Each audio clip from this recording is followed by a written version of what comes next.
The PR1000 is the compliance report for Title I, Part A. The PR1000 has the same functionality as other compliance reports. There's a button at the top for the printable version, a button to access the table of contents, a button to save, and a button to access the instructions. As you'll notice on this schedule, several lines have been grayed out as part of our streamlining for this year. The two questions on line 2 and line 7, we are asking for expenditures in these categories because that is what is used to trigger Part 6. So we are asking for expenditures related to eligible private nonprofit school students, not including administration, and services to students residing in local facilities for the neglected.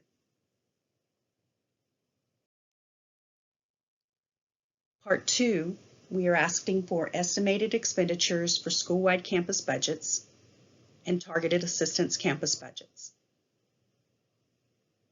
Part 4 has been grayed out.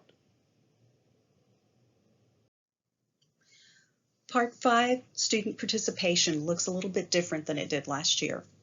We've basically divided the table up into two different parts. Part 5 deals with the public schools. Part 6 will deal with private schools and the local facilities for the neglected. In Part 5, we're only collecting students who are ages 0 to 2 and ages 3 to 5 who are not reported to PEEMS.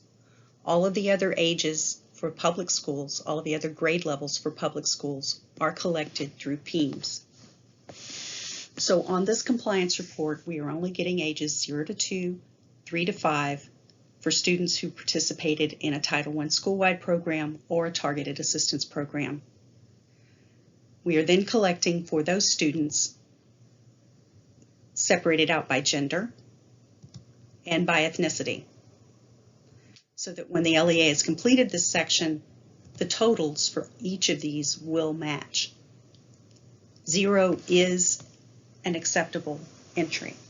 In fact, if the LEA has no students, the LEA has to put zeros. There can't be blanks.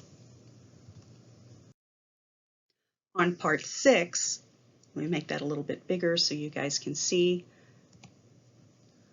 We're collecting for private nonprofit schools and local facilities for the neglected by grade, ages 0 to 2, 3 to 5, and then kindergarten through grade 12, as well as ungraded for private nonprofit and for local facilities for the neglected. Then those students we are having split out by gender and by ethnicity,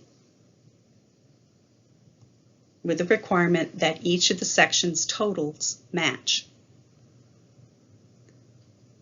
The LEA can't have blanks, so they will have 0 if they have no students. Part 7, which is the section that includes the program implementation questions for Title I Part A, will be grayed out for the 2020-2021 compliance report. Please be aware that the requirements on which the program implementation questions are based are still in effect. We are simply not including the questions in this year's compliance report. We do expect to reinstate the questions in the compliance report for the 2021-2022 school year.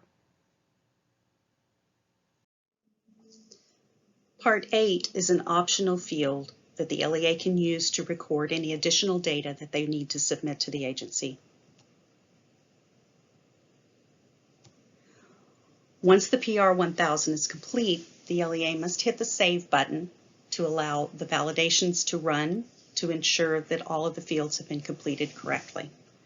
Once the LEA has successfully saved, there should be a green check mark next to Title I Part A, PR1000, on the table of contents.